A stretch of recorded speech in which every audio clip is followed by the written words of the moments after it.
kebaikan Tuhan dalam hidup kita. Saat ini mari kita satu sejenak mempersiapkan hati dan pikiran kita untuk menyembah dan memuliakan nama Tuhan. Biar hadirat Tuhan turun dalam setiap hidup kita, dalam setiap keluarga kita. Mari kita bersatu di dalam doa. Mengucap syukur Tuhan buat kebaikan Tuhan dalam kehidupan kami, buat pemeliharaan Tuhan yang begitu sangat sempurna dalam kehidupan kami, bahwa kami tetap melihat kebaikan Tuhan, bahwa kami tetap melihat keajaiban Tuhan, campur tangan Tuhan di tengah-tengah pandemi ini. Tuhan, kami yakin dan percaya Tuhan tidak akan pernah tinggal diam. Engkau akan bersama kami, Engkau akan menyertai kami, bahkan Engkau menguatkan kami Bapa. Terima kasih Yesus. Saat ini kami mau masuk dalam hadirat Tuhan untuk memuji memuliakan nama Engkau, karena kami hanya ingin mengajar hadir-Mu di dalam kehidupan kami. Kami serahkan semuanya dalam tangan Tuhan, Tuhan menyertai kami di dalam nama Yesus. Haleluya. Amin. Puji Tuhan. Mari kita nyanyikan pujian yang mengatakan, aku ingin selalu berada di hadirat-Nya Tuhan. Amin.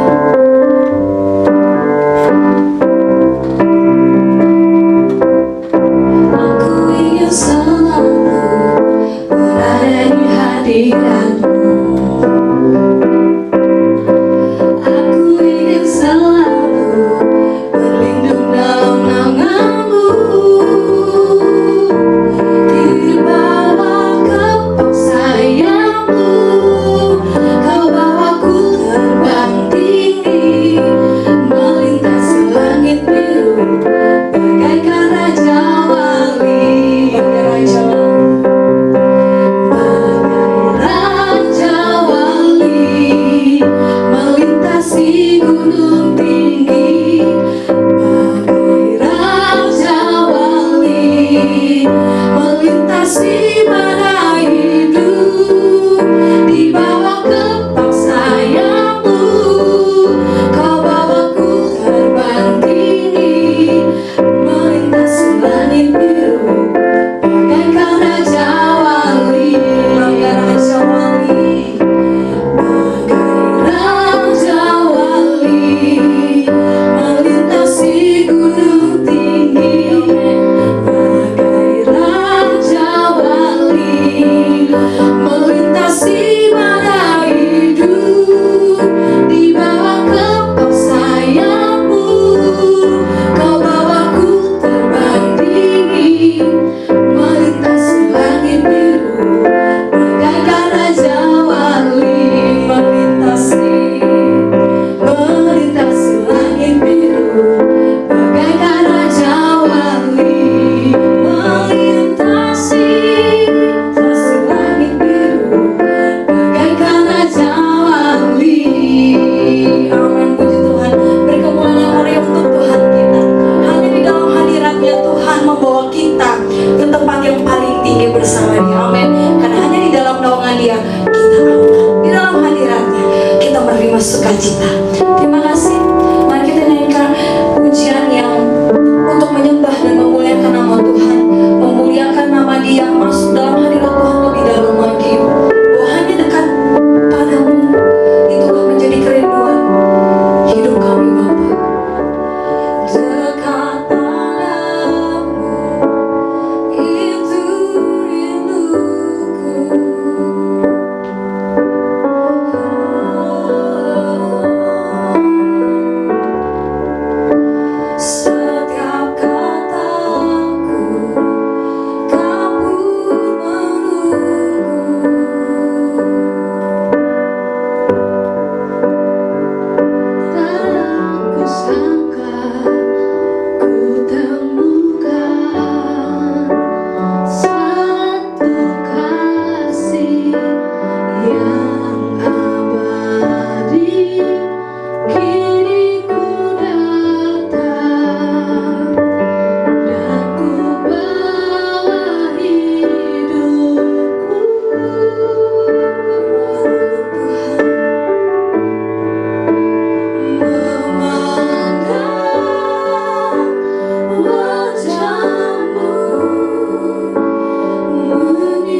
memberikan sukacita, kedamaian, damai sejahtera dalam hidup kami Bapa. Kami siap Bapa, penuhi kami dengan roh-Mu dan hadirat-Mu Yesus. Ini kami Bapa.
Shalom, kekasih-kekasih Tuhan yang sedang terisolasi di rumah. Selamat berjumpa lagi di minggu kedua di bulan Mei ini. Saat ini saya ingin menyampaikan kebenaran firman Tuhan yang bertemakan menjadi saksi Kristus yang efektif. Saya ambil dari sebuah ayat yang sudah terkenal, yaitu Kisah Para Rasul pasal 1 ayat yang ke-8. Saya bacakan. Tetapi kamu akan menerima kuasa kalau Roh Kudus turun ke atas kamu, dan kamu akan menjadi saksiku di Yerusalem dan di seluruh Yudea dan Samaria dan sampai ke ujung bumi. Saudara-saudara yang dikasihi dalam Tuhan, tema yang saya ingin sampaikan adalah menjadi saksi Kristus yang efektif. Saya percaya kekasih-kekasih Tuhan yang sedang beribadah bersama-sama secara online ini selalu dalam penyertaan Tuhan Yesus dan selalu tetap semangat dan penuh sukacita. Sebab orang yang semangat dan sukacita pasti hatinya gembira. Dan setiap orang yang hatinya gembira akan memiliki stamina 10 kali lebih kuat, karena tubuhnya dapat memproduksi obat sendiri. Ia tidak mudah stres dan cepat menyerah, tetapi yang selalu berpikir dan bertindak positif, apalagi dalam suasana PSBB seperti sekarang ini. Jadi janganlah kita sampai berpikir yang negatif. Sebab kalau kita berpikir negatif, maka kita akan PSBB juga. PSBB akan melahirkan PSBB yang negatif lagi. Dari PSBB yang negatif akan PSBB yang negatif lagi. Apa itu maksudnya? Kalau kita berpikir negatif selalu dalam keadaan seperti ini, maka kita akan menjadi PSBB juga. Artinya pikiran, stres, bikin bingung. Melahirkan PSBB lagi, yaitu perut sebentar-sebentar bunyi, alias kita lapar lagi, karena di rumah terus. Akibat dari perut sebentar-sebentar bunyi, maka perut kita semakin besar. PSBB juga, perut semakin bundar dan besar. Dan akibatnya, kita juga PSBB lagi. Pakaian sempit, berat bertambah. Kalau sudah pakaian sempit, berat bertambah, kita PSBB lagi. Pikiran stres, bikin bingung. Begitu terus. Kalau kita berpikir negatif. Tetapi kita sebaliknya harus berpikir yang positif. Kalau dalam keadaan seperti ini kita bisa berpikir yang positif, maka PSBB yang kita lakukan juga positif. Dan menghasilkan PSBB yang positif juga. Dan menghasilkan PSBB yang positif lagi. Demikian seterusnya. Apa tuh maksudnya? PSBB yang positif artinya pikiran santai, bisa berkumpul bersama keluarga. Dari hasil yang positif itu, kita PSBB juga. Pasti selamat bersama Bapak. Karena berkumpul di keluarga, tidak keluar, kita pasti selamat. Kemudian dari kita selamat bersama, berkumpul bersama, bersama keluarga, bersama Bapak, maka kita juga akan menghasilkan PSBB. Apa tuh? Penghasilan sedikit, tapi berkat melimpah. Dan dari PSBB itu menghasilkan PSBB lagi. Apa? Pertolongan selalu baik berlimpah. Demikian selanjutnya. Kalau kita berpikir positif, maka dalam keadaan apapun kita pasti berpikir positif dan bertindak yang positif. Kekasih-kasih Tuhan yang saya kasihi dalam Tuhan Yesus, saya juga terdengar ada suara bahwa kuasa-kuasa iblis juga sedang menyerang anak-anak Tuhan.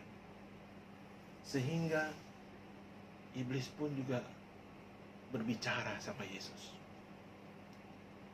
Iblis berbicara begini, sekarang anak-anakmu saya bikin PSBB. Lalu kata Tuhan Yesus, apa itu PSBB? PSBB, iblis bilang, sekarang semua pengikut-pengikutmu saya bikin PSBB. Pusing, stres, bimbang, dan berkekurangan. Tetapi Yesus juga berkata, aku juga bisa membuat anak-anakku PSBB. Lalu iblis bilang, apa itu PSBB? Produktif. Yesus jawab, selamat, beriman, berpengharapan.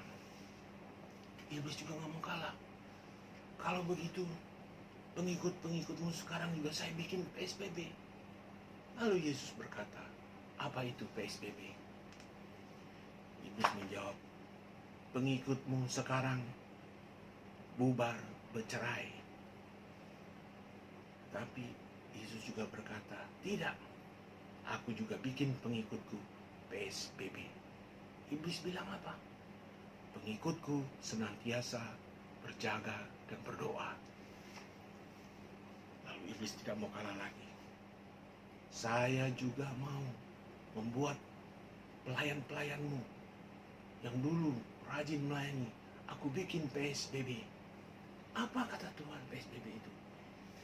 Iblis bilang, pengerjamu semakin banyak pengangguran, berpengangguran. Lalu Tuhan Yesus juga bilang, tidak, aku juga membuat pelayan-pelayanku PSBB. Apa kata iblis? PSBB, Yesus menjawab, pelayanku senantiasa berkecukupan berkat. Lalu iblis pun juga tidak mau kalah lagi. Tidak, sekarang jemaat-jemaatmu aku bikin PSBB. Yesus bilang, apa itu PSBB?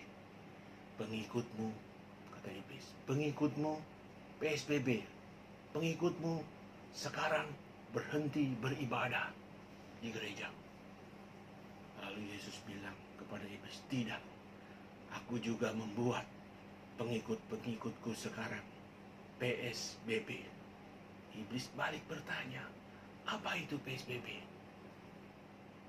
Yesus menjawab, pengikutku sekarang beribadah berkeluarga. Iblis pun tidak mau kalah lagi. Kalau begitu, pengikutmu saya bikin kucar-kacir PSBB.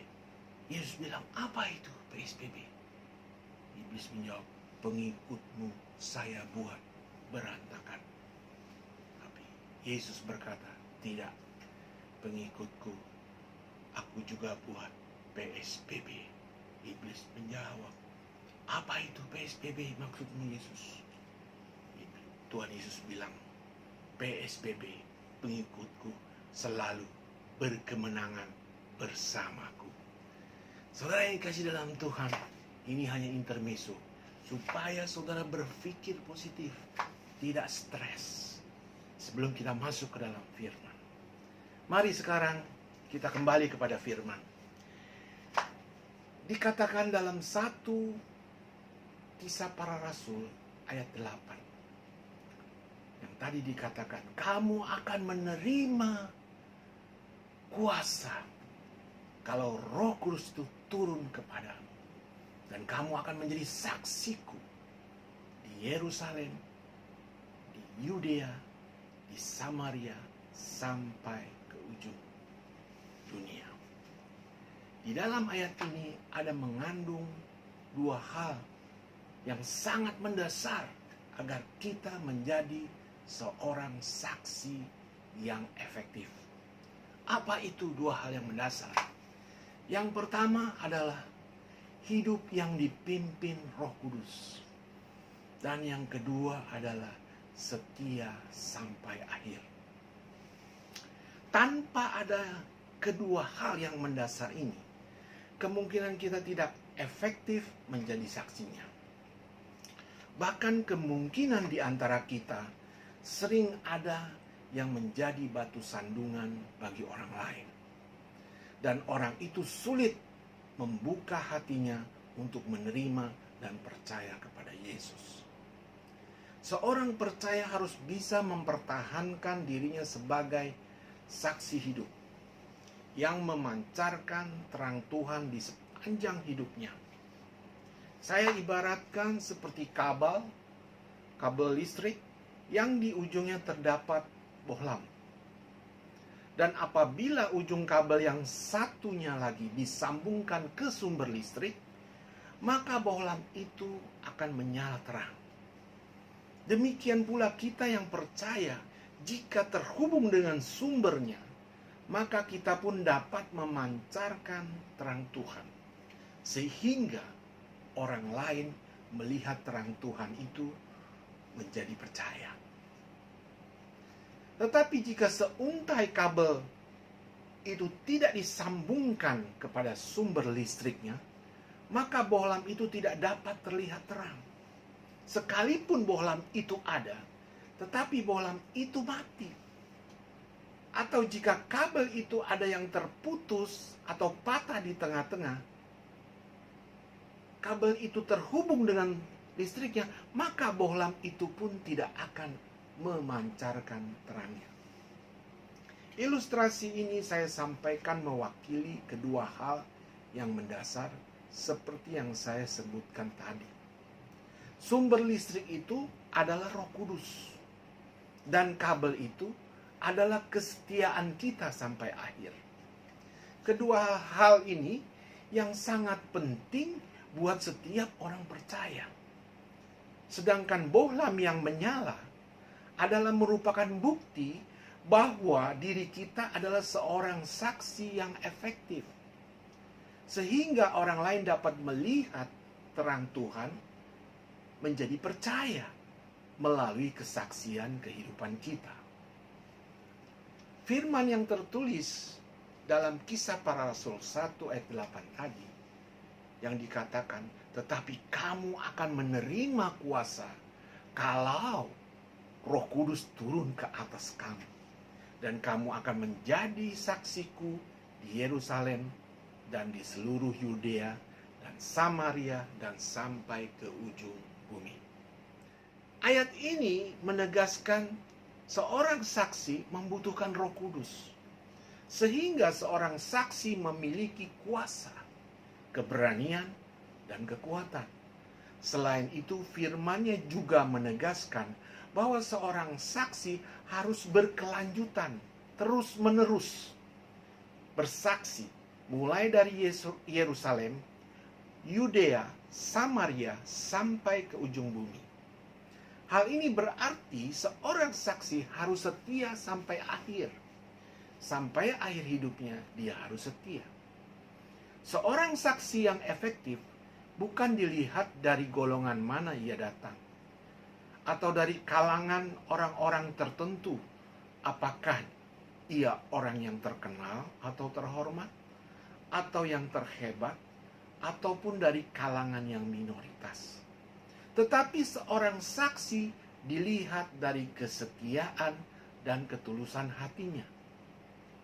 Saksi yang efektif bukan hanya tergantung dari perkataannya yang manis dan enak didengar telinga saja, tetapi juga tergantung dari perbuatan-perbuatannya yang tulus, yang dapat dirasakan dan dilihat oleh mata. Saudara-saudara yang dikasihi Tuhan, kedua hal yang mendasar yang saya sampaikan ini ibaratnya juga seperti uang logam yang memiliki dua sisi, yang tidak dapat dipisahkan satu sama lainnya. Dipimpin Roh Kudus harus disertai dengan kesetiaan sampai akhir. Hal ini membuktikan adanya sifat-sifat dari buah roh yang bekerja konsisten di dalam hidup kita. Sebagaimana Kristus pun disertai Roh Allah dan setia sampai akhir. Wahyu pasal 1 ayat 5 mengatakan, dan dari Yesus Kristus saksi yang setia, yang pertama bangkit dari antara orang mati, dan yang berkuasa atas raja-raja bumi ini, bagi Dia yang mengasihi kita dan yang telah melepaskan kita dari dosa kita oleh darahnya. Jadi selama kehidupan Yesus membuktikan sampai kematiannya, Dia adalah seorang yang setia sampai Ia bangkit. Kesetiaan itu perlu, dan Yesus dipimpin oleh Roh Kudus. Sebelum Dia melayani, Dia dibaptis oleh Yohanes Pembaptis, melalui ujian, melalui cobaan, sampai kematiannya di kayu salib. Dia dipimpin dan Dia juga setia. Inilah satu contoh kalau kita mau menjadi saksi yang efektif. Sedangkan setia sampai akhir juga harus disertai dengan pimpinan Roh Kudus, agar kita selalu dikuatkan, diteguhkan menjadi saksi yang benar, bukan seorang saksi yang palsu atau saksi yang penuh dengan kebohongan sehingga menjadi saksi dusta. Bukan hanya ada nabi-nabi palsu pada zaman sekarang, tapi saksi-saksi palsu pun sudah banyak. Amsal pasal 14 ayat 5 mengatakan, saksi yang setia tidak berbohong, tetapi siapa yang menyembur-nyemburkan kebohongan adalah saksi dusta. Dalam kesempatan ini, saya ingin mengajak saudara-saudari untuk belajar dari seorang saksi yang bernama Yohanes Pembaptis. Nama aslinya dalam bahasa Ibrani adalah Yohanan H.M. Matbil. Dalam bahasa Aramnya, Yohanan. Ia juga seorang guru dan penginjil. Dan ia anak seorang imam yang bernama Zakaria. Ibunya Elizabeth, sepupu dari Maria ibu Yesus. Ia keturunan suku Lewi Ia lahir lebih awal. Usianya 6 bulan lebih tua daripada Yesus. Ia adalah utusan Allah yang mendahului Yesus. Gelarnya adalah pembaptis karena pekerjaannya memang membaptis orang-orang Israel. Yohanes Pembaptis inilah yang dimaksudkan Allah di dalam nubuatan Nabi Yesaya, yang mengatakan, "Lihatlah, aku menyuruh utusanku mendahului engkau. Ia akan mempersiapkan jalan bagimu. Ada suara yang berseru-seru di padang gurun, persiapkanlah jalan, luruskanlah jalan baginya untuk Tuhan." Memang Yohanes Pembaptis ini jarang sekali diulas dalam khotbah-khotbah. Mungkin ia tidak sepopuler Rasul Paulus, Petrus, atau murid-murid Yesus lainnya.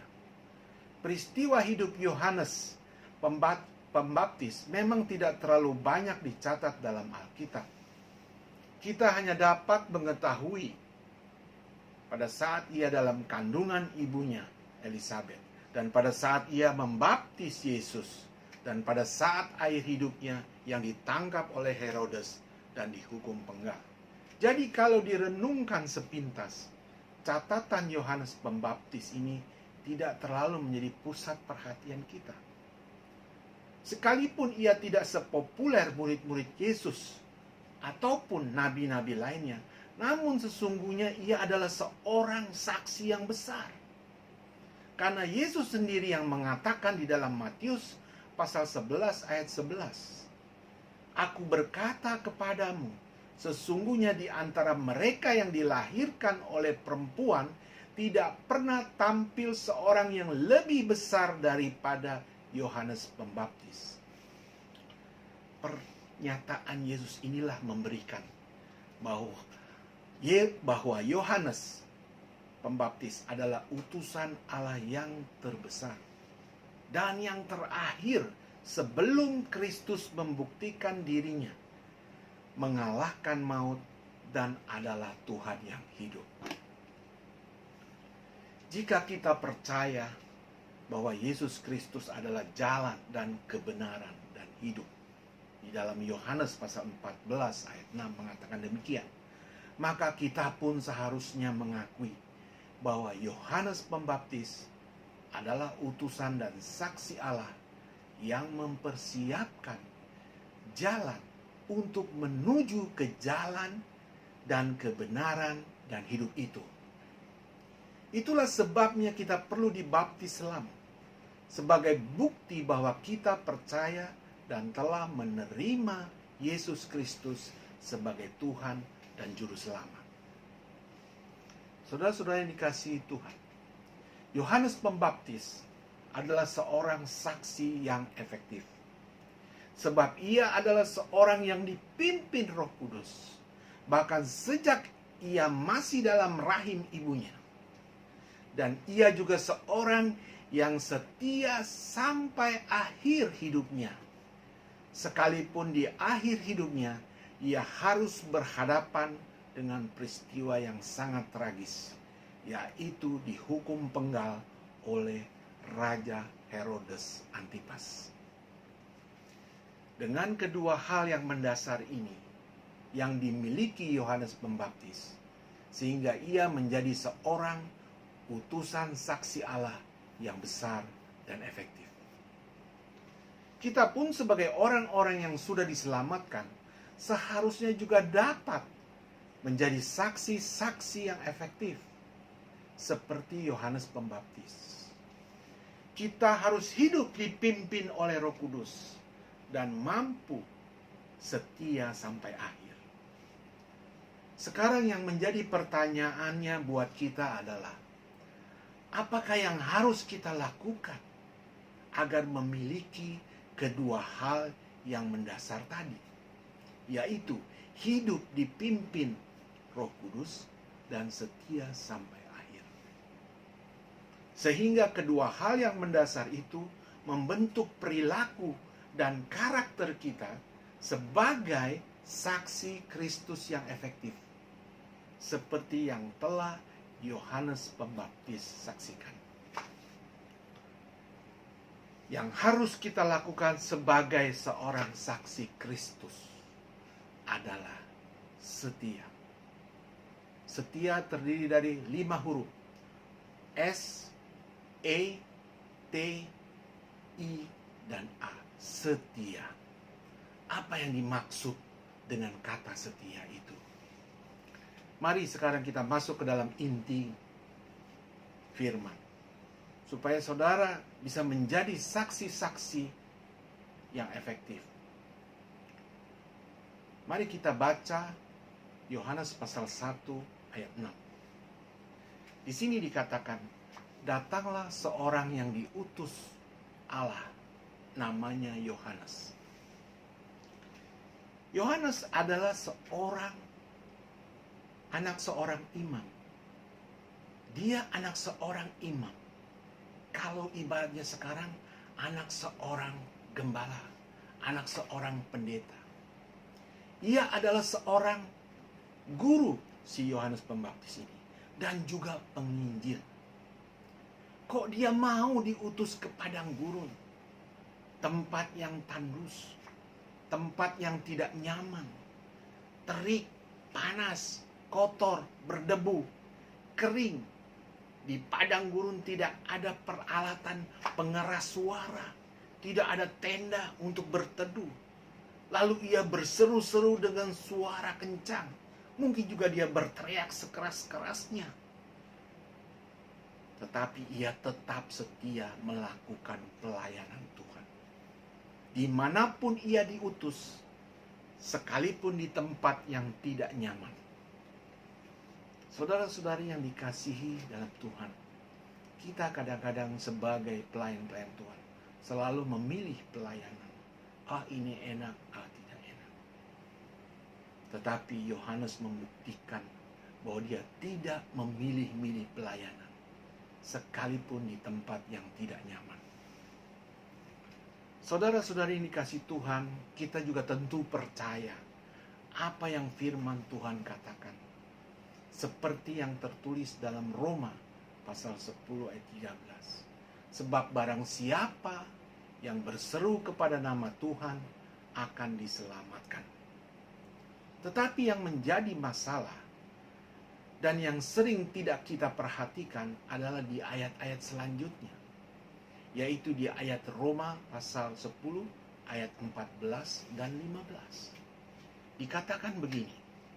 Tetapi bagaimana mereka dapat berseru kepadanya? Maksudnya kepada Yesus. Jika mereka tidak percaya kepada dia. Bagaimana mereka dapat percaya kepada dia jika mereka tidak mendengar tentang dia? Dan bagaimana mereka mendengar tentang dia jika tidak ada yang memberitakannya? Dan bagaimana mereka dapat memberitakannya jika mereka tidak diutus? Saudara-saudari yang kasih dalam Tuhan, inilah yang menjadi masalah di dalam kehidupan kita sebagai orang-orang yang percaya. Tuhan membutuhkan saksi, bukan hanya sekedar orang percaya. Dalam hal ini Yohanes Pembaptis telah memberikan teladan yang benar buat kita semua. Yaitu sebagai seorang saksi yang siap diutus dan melayani dengan tulus. Jadi, hal pertama yang harus kita lakukan sebagai seorang saksi adalah S yang pertama dari kata setia adalah siap melayani dengan segenap dan setulus hati. Ada banyak orang yang percaya tapi dia tidak mau siap melayani. Mungkin juga dia mau melayani, tapi juga dia tidak tulus dan segenap hati. Tetapi Yohanes dalam hal ini, dia siap melayani dengan segenap dan setulus hati. Selanjutnya, mari kita baca di dalam Yohanes pasal 1 ayat 7 dan 9. Ia datang sebagai saksi untuk memberi kesaksian tentang terang itu, supaya oleh dia semua orang menjadi percaya. Ia bukan terang itu, tetapi ia harus memberi kesaksian tentang terang itu. terang yang sesungguhnya yang menerangi setiap orang sedang datang ke dalam dunia. Saudara-saudari yang dikasihi Tuhan, dalam hal ini Yohanes Pembaptis bukan saja siap melayani, tetapi ia mempunyai target yang ingin dicapai demi kepentingan orang lain, yaitu agar semua orang menjadi percaya, bukan untuk kepentingan meninggikan dan memuji dirinya sendiri.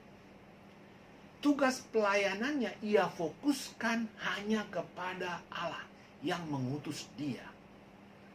Sekalipun dirinya harus menderita ataupun harus berkorban, ia lakukan tugas dan tanggung jawabnya dengan tujuan yang mulia.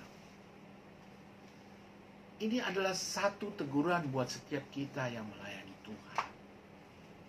Kita banyak melayani, tapi banyak juga untuk kepentingan diri sendiri. Bukan demi untuk kepentingan orang lain supaya selamat. Mungkin juga kepentingan untuk menguntungkan kenikmatan sendiri. Tetapi Yohanes Pembaptis di sini memberikan satu teladan, yaitu dia mau melayani Tuhan dengan penuh tanggung jawab dan tujuan yang mulia. Jadi hal kedua yang harus kita lakukan sebagai seorang saksi adalah apa? Yang kedua dari kata setia adalah E. Artinya di sini yang E adalah etika melayani Tuhan harus kudus. Di sini Yohanes Pembaptis memberikan suatu contoh dan teladan buat kita semua. Dia melayani dengan etika melayani Tuhan harus kudus. Nah, saudara-saudara yang kasih dalam Tuhan, maukah kita melayani Tuhan? Memiliki etika melayani Tuhan harus kudus. Bukan karena kehebatan kita, bukan karena kepintaran kita, bukan karena latar belakang pendidikan kita yang tinggi, tetapi etika melayani Tuhan yang pertama adalah harus kudus. Selanjutnya kita baca Yohanes pasal 1 ayat 15 dan 16. Yohanes memberi kesaksian tentang dia dan berseru, katanya di ayat 15. Inilah dia yang kumaksudkan ketika aku berkata, kemudian daripadaku akan datang dia yang telah mendahului aku, sebab dia telah ada sebelum aku. Karena dari kepenuhannya kita semua telah menerima kasih karunia demi kasih karunia. Saudara-saudari yang dikasihi Tuhan, walaupun Yohanes Pembaptis adalah saksi yang diutus Allah, dan ia datang lebih dulu daripada Yesus, bahkan ia lebih senior 6 bulan usianya dari Yesus, namun ia menyadari dirinya hanyalah sebagai alat Tuhan yang diutus untuk mempersiapkan jalan bagi Yesus. Dan ia pun mengetahui bahwa dirinya tidak semulia Yesus. Ia mengakui Yesuslah yang sebenarnya telah ada lebih dahulu dari dirinya. Bahkan sebelum dunia ada, Yesus pun telah ada. Dan oleh karena Yesuslah, maka ia mengatakan bahwa kita telah menerima kasih karunia demi kasih karunia. Jadi hal yang ketiga yang harus kita lakukan sebagai seorang saksi, dari kata setia, huruf yang ketiga adalah T, yaitu tetap rendah hati dalam melayani. Sebagai seorang saksi harus selalu rendah hati di dalam melayani. Tanpa adanya kerendahan hati, maka kita akan bisa menjadi batu sandungan buat orang lain. Selanjutnya, kita baca Yohanes pasal 1 ayat 21 sampai 23. Lalu mereka bertanya kepadanya, Kalau begitu, siapakah engkau? Ini adalah utusan-utusan dari orang Yahudi, yaitu para imam. Ada orang Farisi yang bertanya kepada Yohanes Pembaptis, kalau begitu siapakah engkau? Elia? Yohanes menjawab, bukan. Engkaukah nabi yang akan datang? Ia menjawab, bukan. Ayat 22, maka kata mereka kepadanya, siapakah engkau? Sebab kami harus memberi jawab kepada mereka yang mengutus kami. Jadi para imam, orang Farisi harus memberi jawaban kepada orang yang mengutus mereka untuk bertanya kepada Yohanes Pembaptis. Apakah katamu tentang dirimu sendiri? Jawab Yohanes apa? Akulah suara orang yang berseru-seru di padang gurun. Luruskanlah jalan Tuhan seperti yang telah dikatakan Nabi Yesaya.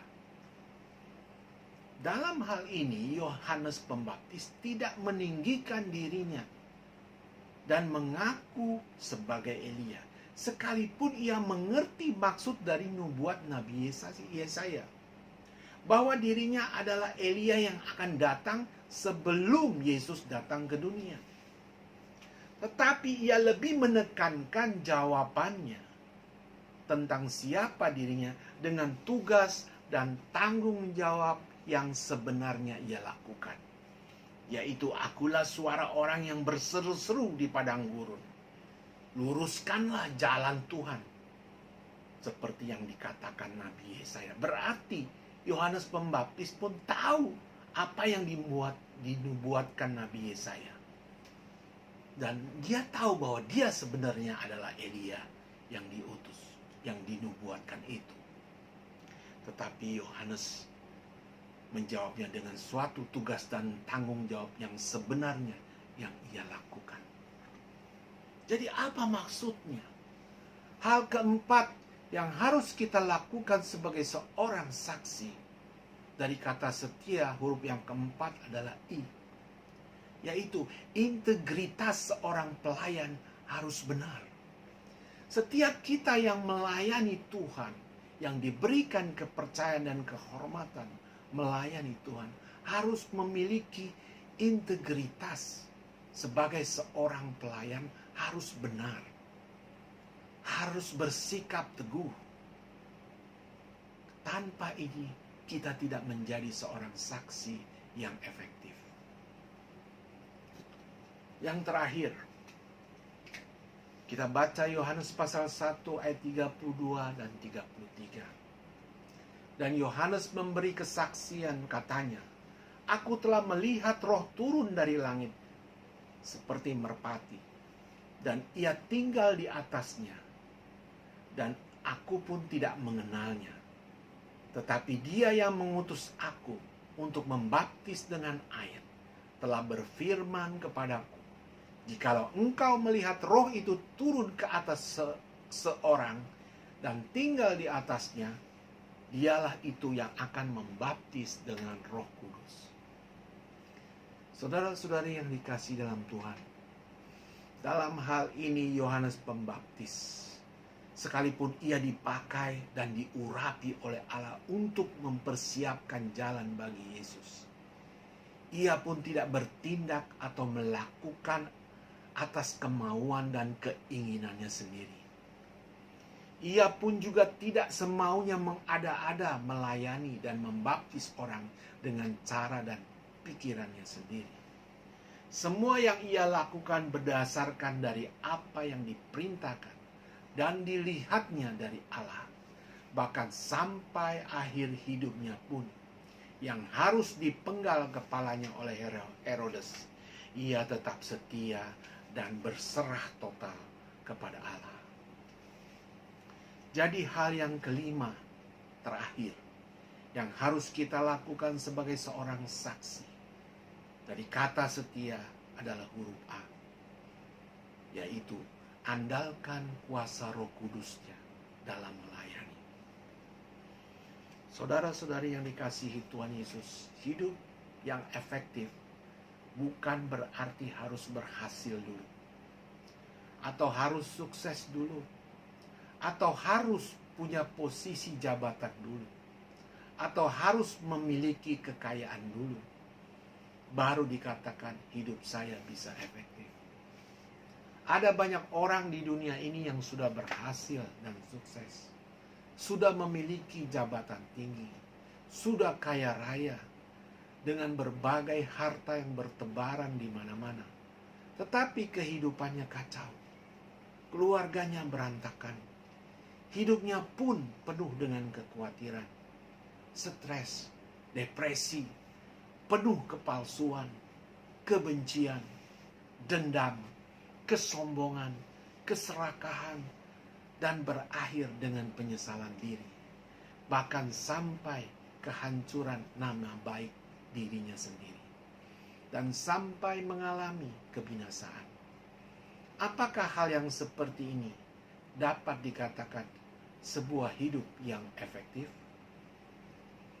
Jadi benar apa yang Rasul Paulus katakan dalam Kisah Para Rasul 1 ayat 23-24, yang mengatakan, selain daripada yang dinyatakan Roh Kudus dari kota ke kota kepadaku, bahwa penjara dan sengsara menunggu aku, tetapi aku tidak menghiraukan nyawaku sedikit pun, asal saja aku dapat mencapai garis akhir dan menyelesaikan pelayanan yang ditugaskan oleh Tuhan Yesus kepadaku untuk memberi kesaksian tentang Injil kasih karunia Allah.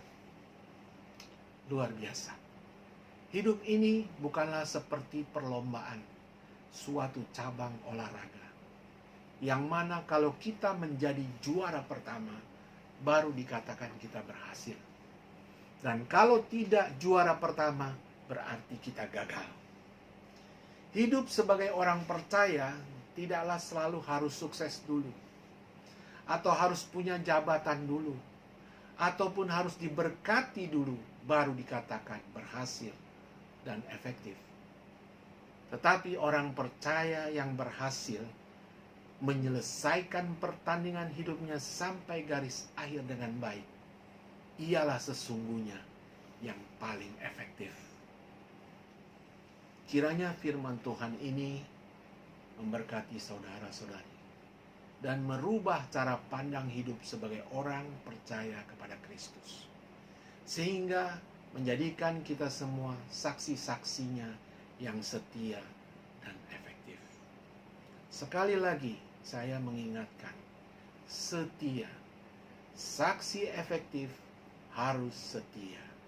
S yang pertama, siap melayani dengan segenap dan setulus hati. E yang kedua, etika melayani Tuhan harus kudus. T yang ketiga, tetap rendah hati dalam melayani. I yang keempat, integritas seorang pelayan harus benar. A yang kelima, yang terakhir, andalkan kuasa Roh Kudusnya dalam melayani. Demikianlah firman Tuhan. Semoga memberkati. Tetap stay at home. Tuhan pasti memberikan kemenangan kepada kita semua. Amin. Haleluya. Ya, shalom. Kita telah sama-sama mendengar firman Tuhan. Kita juga tadi awal telah memuji, memuliakan nama Tuhan.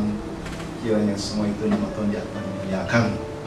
Terima kasih kepada hambanya Pak Franky Hilman yang telah menyampaikan kebenaran Tuhan. Sungguh ketika Roh Kudus turun dalam hidup kita, Dia memimpin, Dia memanage hidup kita, dan kita harus berikan respon yang baik untuk menjadi saksi Tuhan di tengah-tengah wabah daripada COVID-19 ini. Tetap Tuhan menuntut kita menjadi saksi Tuhan. Kita tahu dengan hadirnya Roh Kudus, kita akan dipimpin oleh Dia, dan kita harus tetap setia akan panggilan kita sebagai saksi Tuhan. Sekali lagi terima kasih bagi hambanya yang telah menyampaikan kebenaran Tuhan. Sebelum kita masuk dalam doa syafaat pada pagi hari ini, ada beberapa hal yang akan saya hubungkan. Itu untuk minggu depan kita tetap ibadah online sampai akhir bulan. Dan kita berdoa agar keadaan ini boleh membaik, dan diharapkan awal Juli sesuai dengan arahan dari pemerintah itu baru memungkinkan kita ibadah di gereja. Dan itu pun kita ikuti terus perkembangan hari lepas hari, minggu lepas minggu. Kita percaya Tuhan untuk campur tangan di dalamnya. Sebab itu Bapak Ibu yang tergerak untuk dapat memberikan persembahan, boleh Bapak Ibu transfer melalui rekening yang tertera pada layar kaca ini. Dan kiranya masing-masing memberi dengan hati sukacita, penuh dengan rasa syukur, memberi di tengah-tengah kekurangan apa yang ada pada kita. Saya percaya Tuhan akan membalas sesuai dengan kasih karunia Tuhan yang Tuhan berikan bagi kita semua. Kita doakan bagi sedang jemaat Tuhan yang mungkin saat ini sedang mengalami sakit atau mengalami suatu beban berat, terutama beban ekonomi. Kita berdoa juga agar kita boleh saling bertolong-tolongan, saling kita bahu-membahu sesama lain. Jika memang ada sesuatu hal yang perlu disampaikan, boleh disampaikan kepada saya pribadi, dan kita boleh sama-sama saling membantu sama lain. Kita berdoa juga untuk bangsa negara Indonesia, agar Indonesia terus Tuhan memakai para pejabat tinggi negara kita, terutama ketua tim gugus daripada percepatan penanganan daripada COVID-19 ini. Kita doakan juga aparat, tim medis, relawan, dan juga aparat yang terkait yang mengawal dari PSBB ini boleh berjalan seefektif mungkin, sehingga menghasilkan suatu kemajuan yang berarti agar kita boleh kembali kepada seperti semula. Saya percaya semua itu adalah rencana Tuhan yang indah bagi kita semua, asal kita mau hidup sesuai dengan rencana Tuhan. Ya, terima kasih. Kita akan akhiri ibadah online pada pagi hari ini. Kita akan sama-sama menaikkan sebuah lagu bagi bangsa ini.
Yesus, terima kasih Engkau Allah yang baik, yang selalu melingkupi kami dengan kasih setia Tuhan yang ada pada kami.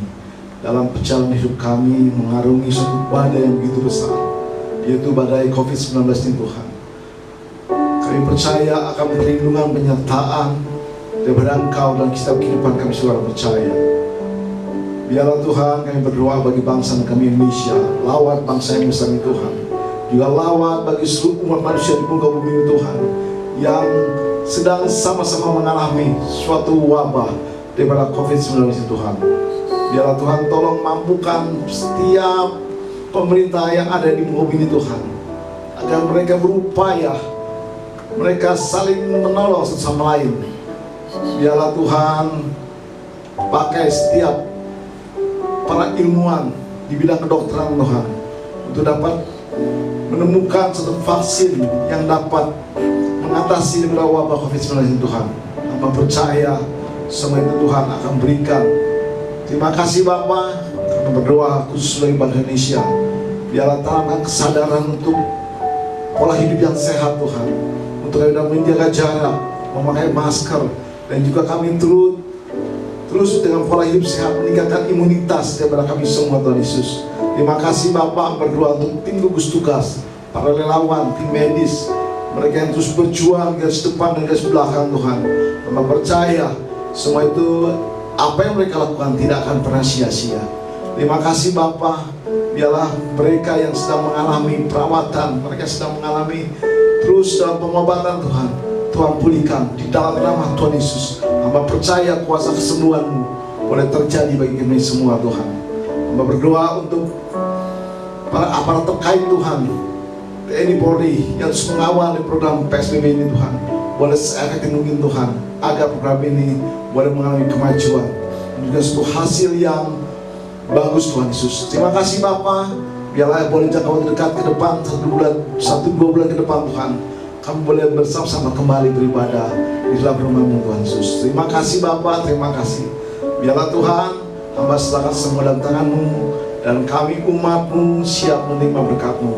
Mari sidang jemaat Tuhan yang saya kasih, yang ada di rumah masing-masing, kita mengangkat tangan, arahkan hati dan pikiran kita kepada Kristus sebagai kepala gereja kita dan menjadi pusat kebenaran hidup kita. Tuhan berkati Engkau dan melindungi setiap langkah kehidupan kita, kemana kita melangkah. Roh Kudus selalu mengawal kehidupan kita. Maka sekarang terimalah berkat dari Allah Bapa di surga, malah kita kasih rahmat kepada Putra yang tunggal Yesus Kristus di dalam persekutuan manusia ini dengan Roh Kudus, mulai saat ini sampai Maranatha. Tuhan Yesus datang kembali. Kita semua yang percaya dan telah menerima berkat Tuhan, mari kita sama-sama katakan amin. Tuhan Yesus berkati.